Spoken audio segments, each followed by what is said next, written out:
નમસ્કાર, આપ જોઈ રહ્યા છો મહેસાણા લાઈવ ન્યૂઝ। વડનગર તાલુકાના ત્રાસવાડ ગામમાં પંચાયતની ઉદાસીનતા અને વિકાસના પોકળ દાવાઓની પોલ ખુલી રહી હોય તેવા દ્રશ્યો સામે આવ્યા છે। ગામના ઠાકોર અને પ્રજાપતિ સમાજના મહોલ્લામાં છેલ્લા 4 વર્ષથી ગટર લાઇન તૂટેલી હાલતમાં હોવા છતાં તંત્ર દ્વારા કોઈ જ નક્કર કામગીરી કરવામાં આવતી નથી।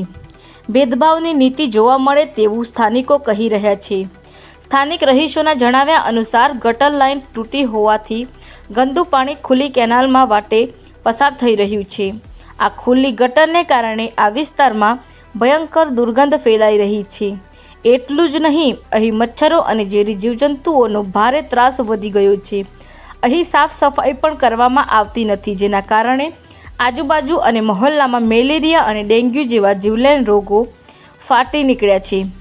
આ ગંભીર સમસ્યા અંગે સ્થાનિક લોકો દ્વારા ગ્રામ પંચાયતમાં અત્યાર સુધીમાં 2 થી 3 વખત લેખિત અરજી અને વારંવાર મૌખિક રજૂઆતો કરવામાં આવી છે। તેમ છતાં પંચાયત જાણે ઊંઘમાં હોય તેમ હજુ સુધી કોઈ જ પગલાં લીધા નથી। એક તરફ સરકાર સ્વચ્છતાના દાવા કરે છે, ત્યારે બીજી તરફ ત્રાસવાડ ગામમાં પંચાયત વિકાસના નામે હાથ અધ્ધર કરી રહી હોય તેવું જોવા મળે છે। હાલમાં ગામમાં અગાઉની ગ્રામ પંચાયત દ્વારા કરવામાં આવેલા કૌભાંડનો વિવાદ પણ ગાજી રહ્યો છે। એક બાજુ ભ્રષ્ટાચારના આક્ષેપો અને બીજી બાજુ પ્રાથમિક સુવિધાઓનો અભાવ, આ બેગડી માર વચ્ચે ગ્રામજનો પીસાઈ રહ્યા છે।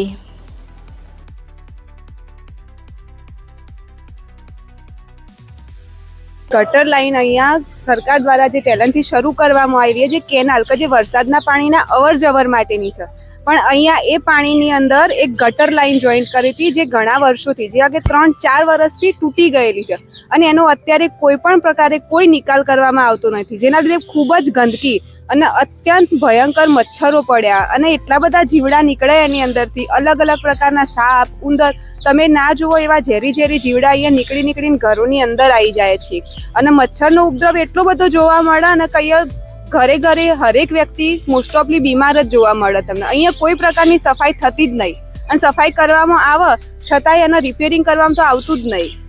આ અમારી સમસ્યા છે। હાલમાં કોણ સરપંચ છે? હાલમાં સરપંચ વિમળાબેન। સરપંચની કામગીરી કેવી છે? સરપંચની અહીંયા કોઈ પ્રકારની કામગીરી દેખાતી નહીં। અમારા અહીંયા પ્રજાપતિવાસ અને ઠાકોરવાસમાં કોઈ પ્રકારે કોઈ કામ કરવામાં આવતું જ નથી અને જે અમારા સરપંચ એ ગામમાં રહેતા જ નથી, એ અમદાવાદમાં રહે છે અને સરપંચ બન્યા છે તો ગામમાં આવીને ગામનું કામ કરવું જોઈએ, એના બદલે અહીંયા આવતા નથી કે જોતા પણ નથી કશું। હાલ સરપંચની જગ્યાએ કોણ વ્યવહાર કરી રહ્યું છે? અહીંયા સરપંચ એમના જે સભ્યો હોય વિષ્ણુભાઈ એ અહીંયા કામ કરી રહ્યા છે, ઉપસરપંચ। તો હવે તમારી શું માંગ છે? અમારી માંગ એવી છે કે આ કેનાલને સાફ કરો અને આની ઉપર ધાબુ કરો અને નવી ગટર લાઈન નખાવો। આ ગટર લાઈન ક્યારની અમારે ખુલ્લી સફાઈ કોઈ જાતની સફાઈ થતી નહીં અને એના સિવાય જે બીજી ગટર લાઈન હોય એ બધામાં કોમ ચાલુ હોય। હાલ પટેલવાસમાં જે ગટર લાઈન એ બધામાં કોમ ચાલુ હોય ને અમારે ક્યારની ઉભરાય, પણ અમારે કોઈ અમલ થતો નહીં। અરજી 2 વખત આપી પંચાયતમાં, પણ એનો કોઈ અમલ થતો નહીં। એક વાર લીગલ અરજી જેવી અમે કરેલી છે, જે હવે માસ્ટરના થ્રુ લખાઈ, દિનેશ માસ્ટર એના થ્રુ લખાઈને અમે આપી, અમે જાતે આપી હતી, પણ એનું કોઈ રિઝલ્ટ મળ્યું। આ બધું જે આજે કીધું એ જ, અને ગટર લાઈન તો નવી જ નાખવી પડે એવી રીતે જ છે, કારણ કે ગટર લાઈન તૂટી જઈએ હપું જ। કેટલા સમયથી ગટર લાઈન તૂટેલી? 4 વર્ષથી તો ફાઇનલ જ છે, કારણ કે મારા ઘરના હમે જ સારી એ પ્રશ્ન।